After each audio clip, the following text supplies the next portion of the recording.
গতকাল রাতে হাজব্যান্ড বলতেছে যে সকাল সকাল উঠে কি আমাকে একটু সেমাই করে দিতে পারবা, পরোটা দিয়ে খাবো। তো আমি বললাম যে কেন পারবো না। তো সে আমার কথা ভেবে বলেছিল যে পারবো কি না, যেহেতু সকালবেলা ঘুম থেকে উঠে বাচ্চাকে নিয়ে দৌড়াদৌড়ি করতে হয়, তাকে খাওয়ানো, তারপরে স্কুলে পাঠানো, এর জন্য আর কি সে একটু অনুমতি নিল যে আমি পারবো কি না।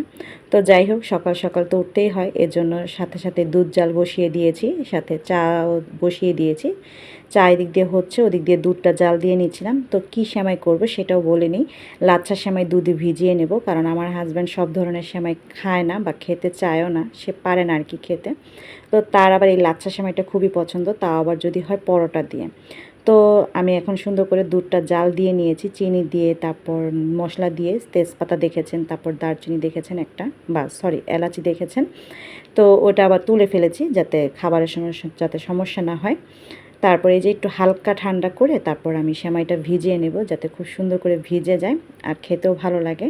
তো সেমাইগুলো ছিল খুবই কালারিং, বাবার বাসা থেকে নিয়ে এসেছিলাম, ভালোই লেগেছিল আমার। এরকম একটু রঙিন রঙিন কালার সেমাই দেখলে খুবই ভালো লাগে।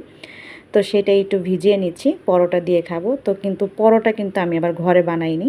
তো হাজব্যান্ড যেহেতু সে আবদার করেছে যে তাকে যাতে আমি সেমাই করে খাওয়াই, আর আমি ওদিক থেকে আবদার করেছি তার বাহিরের পরোটা খাবো, তখন সে বলেছে আচ্ছা ঠিক আছে। মানে তার আবদারও পূরণ হলো, আমার আবদারও পূরণ হলো, তাই না? তো সকাল সকাল নাস্তা করে নিয়েছিলাম সেদিন। এখন এটা ভিজিয়ে গেলে, সেমাইটা ভিজে গেলে তারপর আমরা পরোটা দিয়ে খাবো। খুবই মজার হয়। অনেকে হয়তো পছন্দ করেন না, আবার অনেকে পছন্দও করতে পারেন। আবার এভাবে আপনি দুধে এই সেমাইটা ভিজিয়ে, লাচ্ছা সেমাইটা ভিজিয়ে আপনি ঠান্ডা করে ফ্রিজেও রেখে খেতে পারেন। দেখবেন এটা গরমে এক স্বাদ, আবার ঠান্ডা করে খেলে কিন্তু আরেক স্বাদ, ভালোই লাগে। আমরা বিয়ের আগে আমার বাবাকে দেখতাম এটা গরম গরম খেতে, কিন্তু বিয়ের পরে এটা ঠান্ডা খেয়ে বুঝতে পেরেছি যে এটা কতটা স্বাদ ঠান্ডা সেমাইটাও। এই যে পরোটা নিয়ে খেয়ে নিচ্ছি। আল্লাহ হাফেজ।